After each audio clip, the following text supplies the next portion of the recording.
आगे की कड़ी में मैं फतेह बहादुर सिंह जी एमएलए बिहार विधानसभा से जो आए हैं, बहुत बहुत स्वागत है। आप अपनी बात को रखें, टाइम का थोड़ा सा अभाव है, उसको ध्यान में रखें।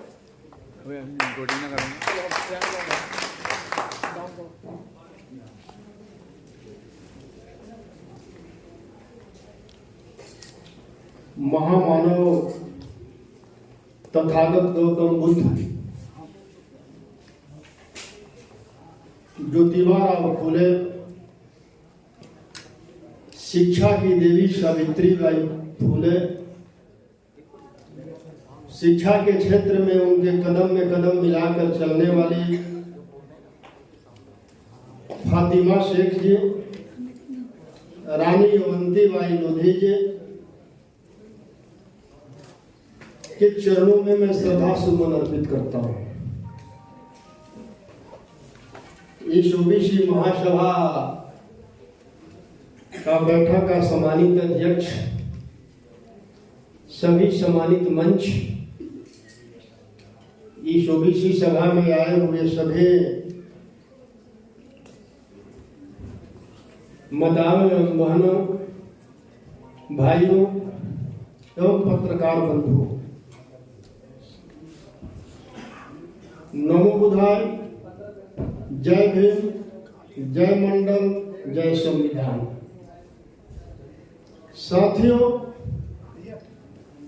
सारे वक्ताओं ने संविधान पर बात कहा, लेकिन मैं समझता हूं और हम सबों को समझना पड़ेगा कि सबों ने कहा कि जो भी हमें अधिकार मिला है, हमें संविधान से मिला है। और आज जो हम बैठकर ये सभा कर रहे हैं, ये भी हमें संविधान ने ही अधिकार दिया है। और अगर संविधान ही न रहे तो क्या होगा? जो देश की स्थिति परिस्थिति जो चल रहा है, लगभग जो है,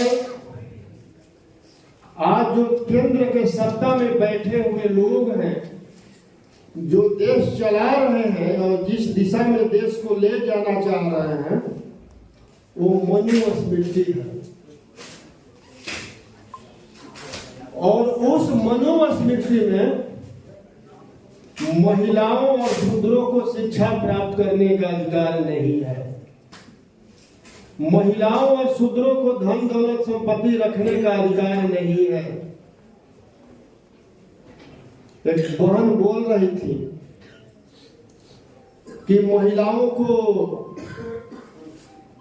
हक अधिकार जो है मिलना चाहिए। हम बहुजन समाज के लोगों को हक अधिकार मिलना चाहिए, लेकिन ये सारा हक अधिकार तो संविधान में है। और हम सभी लोगों को सोचना पड़ेगा, अगर 24 लोकसभा के चुनाव में बीजेपी आरएसएस के लोग अगर आ गए तो क्या संविधान रहेगा या नहीं रहेगा? तो फिर कैसे 24 चुनाव के बाद जब संविधान नहीं रहेगा तो मनुस्मृति रहेगा, मनुस्मृति लागू हो जाएगा। और उस मनुस्मृति में क्या हम बहुजन समाज के लोगों को इस तरह बैठकर सभा करने का अधिकार है? उस मनुस्मृति में चुनाव लड़ने का अधिकार है, उस मनुस्मृति में वोट देने का अधिकार है। तो फिर कैसे हम ये दावा करते हैं कि हम सभी ओबीसी के लोगों को, बहुजन समाज के लोगों को राजनीति में हिस्सेदारी चाहिए? हिस्सेदारी को सुरक्षित करने के लिए सबसे पहले हमें संविधान को सुरक्षित करना पड़ेगा। और संविधान को सुरक्षित करने के लिए जो केंद्र में बैठा संविधान विरोधी सरकार है, उस सरकार को मिटाना पड़ेगा।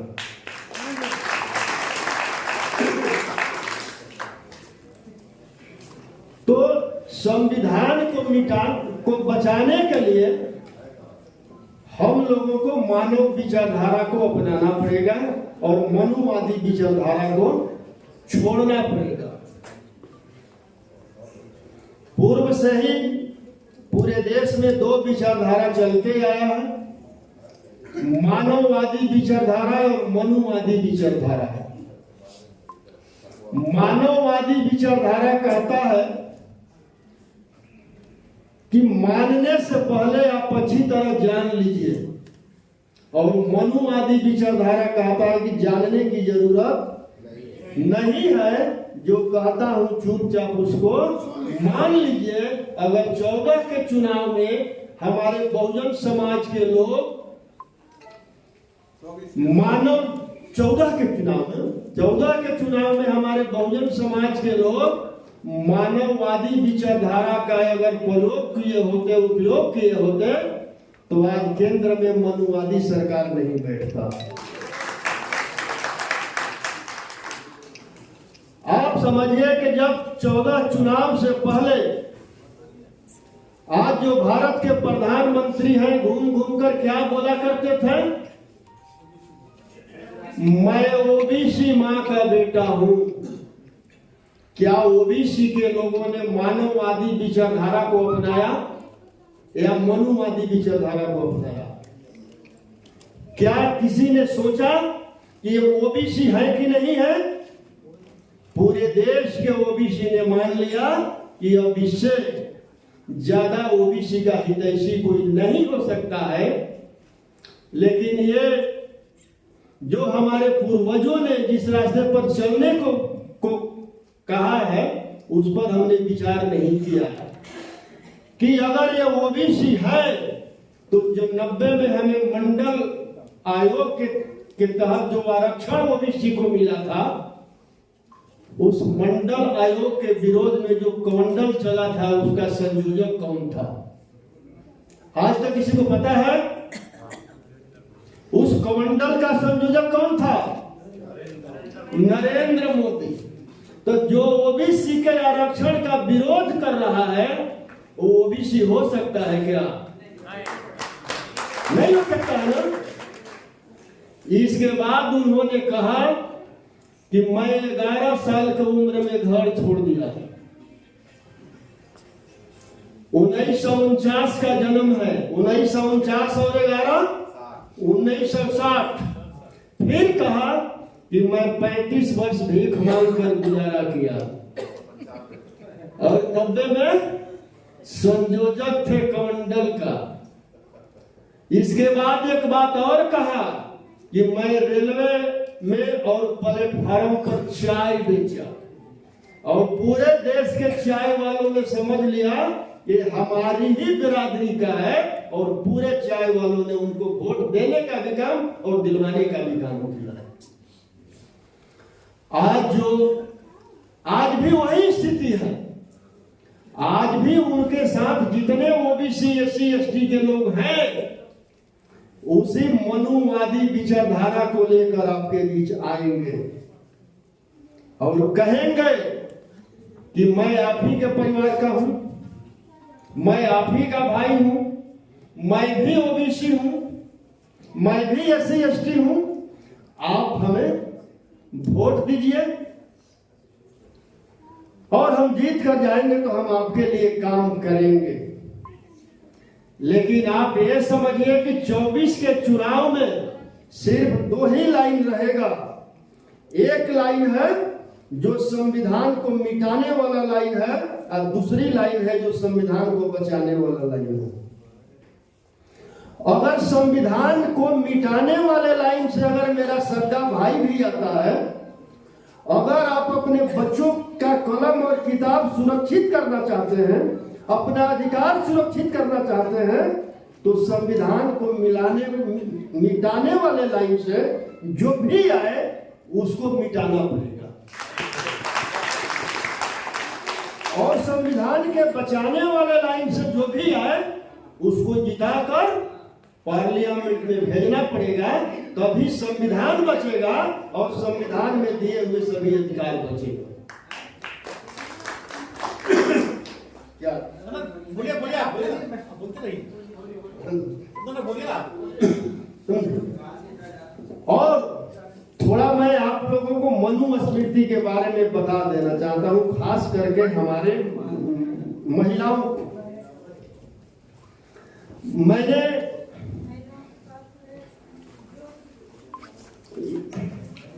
आपको बिहार में हमसे मीडिया वालों ने पूछा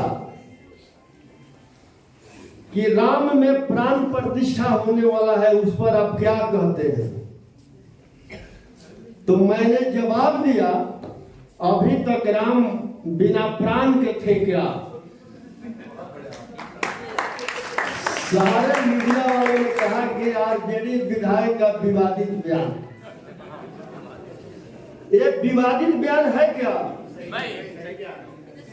और मैंने प्रधानमंत्री से आग्रह भी किया, भाई ऐसे ऐसे लोग हमारे देश में हैं जो पत्थर में प्राण डाल सकते हैं, तो देश के लिए बहुत ही एक कारगर साबित होंगे।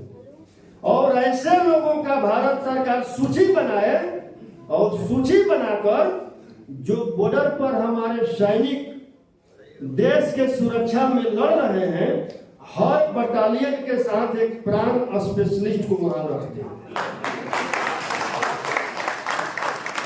और हमारे देश में जितने हॉस्पिटल है, सभी हॉस्पिटल में हर स्पेशलिस्ट डॉक्टर हैं, लेकिन प्राण स्पेशलिस्ट डॉक्टर किसी हॉस्पिटल में नहीं है। तो हर हॉस्पिटल में एक प्राण स्पेशलिस्ट डॉक्टर भी रख दे। अगर ये लोग हमारे सेना में और हॉस्पिटल में जिनका मृत्यु होता है उसमें प्राण नहीं डाल पाते हैं, तो आप समझिए कि ये लोग पूरे देश में अंधविश्वास फैला रहे हैं, पाखंड फैला रहे हैं, मनुवाद फैला रहे हैं। और अंधविश्वास और पाखंड फैलाना कानूनन अपराध है, और ऐसे अपराधियों को कहाँ होना चाहिए? तो मोदी जी को ये काम तो करना चाहिए ना, लेकिन करेंगे नहीं। आज भी वो कह रहे हैं और पूरे देश में चल रहा है कि जो राम को लाया है हम उनको लाएंगे। अगर वास्तव में राम भगवान हैं, उनको लाने वाला कोई है क्या? और राम राज के बारे में आप लोगों को पता है क्या? राम राज में एकलव्य का अंगूठा काटा गया और शंभू का हत्या किया गया। वध नहीं कह सकते, शंभू का गला काट करके हत्या किया गया। और शंभू था कौन? हम जो यहाँ बैठे हुए हैं, हम ही लोगों के समाज का शंभू थे। और उनका दोष क्या था? वो शिक्षा प्राप्त कर रहे थे और शूद्र समाज को शिक्षा देने का भी काम कर रहे थे। तो क्या शिक्षा देना अपराध है? और शिक्षा देने पर कोई दूसरा नहीं, राम ने ही हत्या करने का काम किया। क्या वो राम ओबीसी SC ST का हो सकता है? क्या हो सकता है? तो हमें समझना पड़ेगा।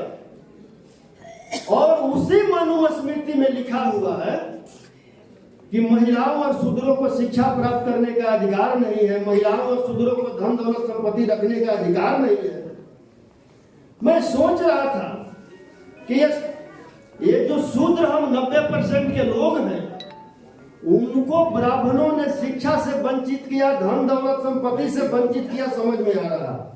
लेकिन संपूर्ण महिलाओं को उन्होंने क्यों मतलब कि शिक्षा और संपत्ति से वंचित किया? और संपूर्ण महिलाओं को जितने भी ग्रंथ उनका लिखा हुआ है, सभी ग्रंथों में अपमानित किया गया है। चाहे रामायण ले लीजिए, महाभारत ले लीजिए, यानी जितनी भी ग्रंथ है। और और मनुस्मृति में तो इतनी अपमानित किया गया है, एक नारी कभी स्वतंत्र नहीं हो सकती है। जन्म के बाद पिता के अधीन, पिता के मरने के बाद भाई के अधीन, शादी हो गया तो पति के अधीन, पति मर गया तो पुत्र के अधीन। महिला को कभी स्वतंत्र नहीं रखना है। हम चाहते हैं कि आप सभी लोग संविधान के साथ साथ मनुस्मृति को भी आप लोग पढ़ें। मनुस्मृति उन लोगों का लिखा हुआ है जो लोग आज राम को लाना चाह रहे हैं, राम को ला रहे हैं, और 24 में चुनाव के बाद मनुस्मृति लाना चाह रहे हैं। मनुस्मृति में जो है 4 वर्णों में हमें बांटा गया है। सबसे ऊपर ब्राह्मण, जो ब्रह्मा के मुख से पैदा हुआ है, और जिन ओबीसी एससी एसटी के लोगों को यह भ्रम है कि ब्राह्मण ब्रह्मा के मुंह से पैदा हुआ है, उनसे हम आग्रह करेंगे कि सभी लोग ज्योतिबा राव फूले का गुलामगिरी पढ़े और उससे थोड़ा सा नीचे कह लीजिए या नीच कह लीजिए क्षत्रिय, और उसे थोड़ा सा नीच वैश्य। ये वैश्य नहीं जो तेली है, हलवाई है, सूड़ी है, रौनियार है, वो वैश्य जो बड़े बड़े पूंजीपति हैं, अडानी और अंबानी जैसे, जो वैश्य जनरल कोटे में आते हैं। और बाकी चौथा वर्ण जो है, जो पैर से जन्मे, हम सभी ओबीसी एससी एसटी के लोग हैं। ऐसा हो सकता है कि एक बाप का 4 पुत्र हो, कोई सर्वश्रेष्ठ हो और कोई नीच हो सकता है क्या? तो हम फिर से दोबारा नीच न बने, उसके लिए भी केंद्र में बैठे सरकार को 24 में हमें सबको एक होकर के मिटाना होगा। अगर नहीं मिटा पाए तो हम सब 90% के लोग मिट जाएंगे। कोई दूसरा विकल्प नहीं है। और जो हमारे ओबीसी एससी एसटी के लोग हैं, जो हमारे बीच आएंगे, जो उनके गोद में बैठे हुए हैं, उनके लिए ही काशी राम जी ने चमचा युग लिख दिया। और क्या कहा? हमारे ही लोग कुछ चमचे हो गए हैं जो उनके गोद में बैठकर हमारा सौदा कर रहे हैं। और जिनको जवानी में चमचागिरी करने का लत लग जाता है, वो ताह जीवन दलाली करने का काम करते हैं। वैसे दलालों से सावधान रहना है कि नहीं रहना? तो क्या करना होगा? आरएसएस और बीजेपी वाले एक कुल्हाड़ी का काम कर रहे हैं, और वो कुल्हाड़ी सभी ओबीसी एससी एसटी के लोगों को काट रहा है। लेकिन उस कुल्हाड़ी में जो बेट किसका है? अगर बेट को ही निकाल दिया जाए तो कुल्हाड़ी काम करेगा? तो निकाल दीजिए 24 के चुनाव में उस बेट को ही, कुल्हाड़ी इसलिए होगा। न बेट रहेगा न कुल्हाड़ी हमें काटेगा। और जो जयंती है सावित्री बाई फूले जी का और फातिमा शेख जी का, अवंती बाई लोधी जी का, तो शिक्षा के क्षेत्र में मैं भी जो है 7 जनवरी को सावित्री बाई फूले का मैं डेहरी हुनसुर में जयंती मनाया था। उसमें लगभग 25-30 हजार लोग आए थे, और महिला और पुरुष का बराबर हिस्सेदारी था। क्योंकि मैंने सबको आग्रह किया था कि जो भी आए अपनी पत्नी को लेकर आएंगे, क्योंकि जब तक महिला में बदलाव नहीं होगा,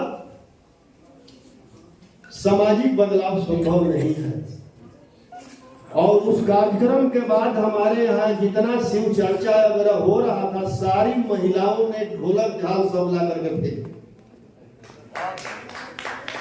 और उन्होंने शपथ लिया कि हमें मंदिर नहीं चाहिए, हमें विद्यालय चाहिए, और मैंने जब पटना में होर्डिंग लगवाया कि स्कूल का मतलब, मंदिर का मतलब मानसिक गुलामी का मार्ग, और स्कूल का मतलब जीवन में प्रकाश का मार्ग। जब मंदिर का घंटी बजता है तो हमें संदेश देता है कि हम अंधविश्वास, मूर्खता एवं पखंडता की ओर बढ़ रहे हैं। और जब विद्यालय का घंटी बजता है तो हमें संदेश मिलता है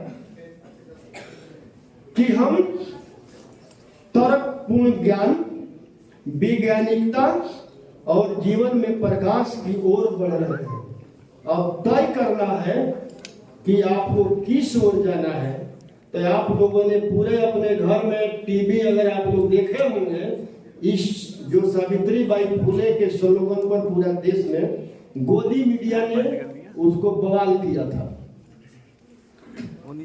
तो हम आप लोगों से आखिरी बार आग्रह करता हूं, क्योंकि बार बार हमें कहा जा रहा है कि अपनी बात को समाप्त करिए, कि बस यहां से सभी लोग शपथ लेकर जाएं कि हमें 24 के आने वाला लोकसभा चुनाव में जो भी संविधान के विपक्ष में खड़ा हो उसे हमको समाप्त करना है, और जो संविधान के बचाने वाले लाइन में खड़े हो उनको जिताकर पार्लियामेंट भेजना है।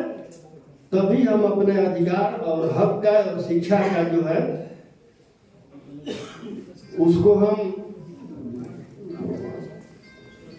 बचा पाएंगे। नहीं तो अभी जो है एक